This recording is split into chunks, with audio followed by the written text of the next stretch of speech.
when you look at the economy, well, I suppose it depends on which economy you're looking at, because we, of course, have this K-shaped recovery where you've got some people that are doing, the billionaires are doing much better than they were. And then you have Main Street where you still have like 10 million people that are not just unemployed, but potentially chronically unemployed. And none of this is really a surprise when you consider that what's really happening here is a reset of the entire system, social, economic, and financial. And, what's happened with COVID has really sped things up and made things a whole lot more obvious. But do I think that we're in an economic recovery? Oh, no. It's a joke. Why is the stock market where it is? Why is the real estate market where it is? We'll talk about bonds in just a second, but let's just stick to those two pieces. It's because of all of the free money that they continuously pump into the system. And when you look at the latest proposal that's on the table, and we'll see what happens, tomorrow, but, presuming it gets passed, there's a lot of qualities of UBI, universal basic income, that comes into this. So I was a little bit off because I really did, honestly, I thought it would happen by the end of next year. I'm a mover and a shaker, right? So grass does not grow underneath my feet, but we can see that happening right now, actually. And especially with the one that's the most obvious part is the new child care tax credit, where they're going to give you the money. You can have it quarterly, you can have it monthly. Welcome to UBI. And just because they're pumping all of this extra money into the system, what they're really trying to do here is keep everything looking like it's nice, right? And keep the stock market floating. Deutsche Bank just did a survey, and they found that all of the younger generations that they interviewed said that probably 50% of that stimulus check that they get will most likely be put into the stock market. So it's kind of like lambs to the slaughter, because even with those stimulus checks, they do not have the billionaires' deep pockets or access to more free money. So, I don't care what they make it look like. The reality is that we are headed toward a huge financial crisis that will justify the next iteration into the new social, economic, and financial systems. Well, you're absolutely right. And let's take a look at Venezuela, who, by the way, just issued a new currency. So this is their second iteration. They had the best stock market 2012, 13, 14, 15, 16, 17, and 18 until they lopped off 5 zeros.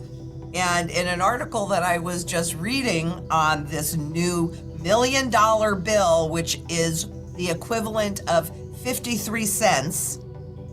But don't worry, because this year they intend to go fully digital, and then they won't have to worry about ordering in the paper.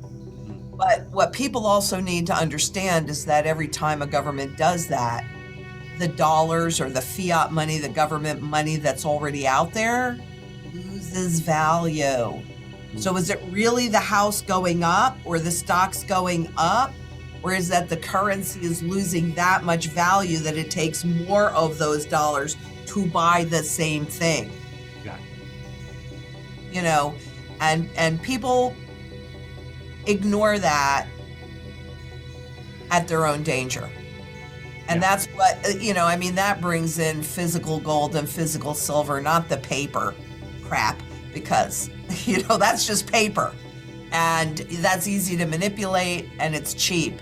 But the physical is getting, I mean, in some cases, we've got 3-month delayed deliveries, right? I saw that in 2008 as well, where you have delayed deliveries. You have SLV that had to change their prospectus because their ability to acquire enough physical silver to issue more shares at the same time that they had people rushing to those shares eliminated their ability to really control it. So that actually happened back in June. There are a number of things that actually happened back in June and July of last year.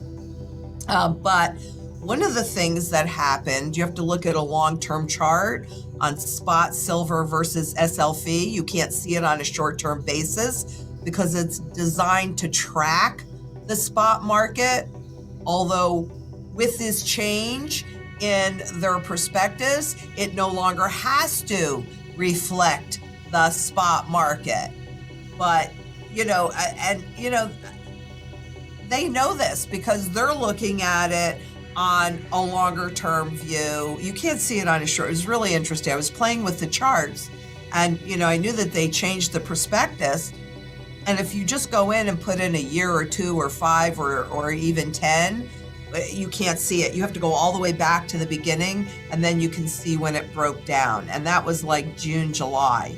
And so they kept it really quiet. And even when they changed the prospectus, it's really quiet, but it tells you that in the physical markets, they're drying up and your ability to buy things are drying up, even as it gets smashed on Wall Street. Oh, I don't want silver. It's $25 and change. It's down. It's smashed. Gold is at what? 17.15 the last time I looked at it, but it was down $20 yesterday at the same time that the Federal Reserve is losing control of the 10-year bond market. I've been doing this for a long time. I personally have not been washed and rinsed because I am quite clear that gold is real money and that it does not, Wall Street does not reflect its true fundamental value at this point in time, because a rising gold price is an indication of a failing fiat currency.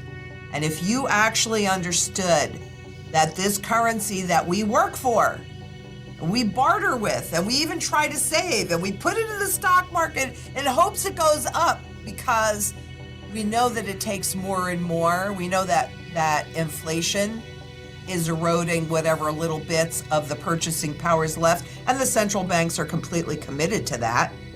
We need more inflation. We're going to let it run hot.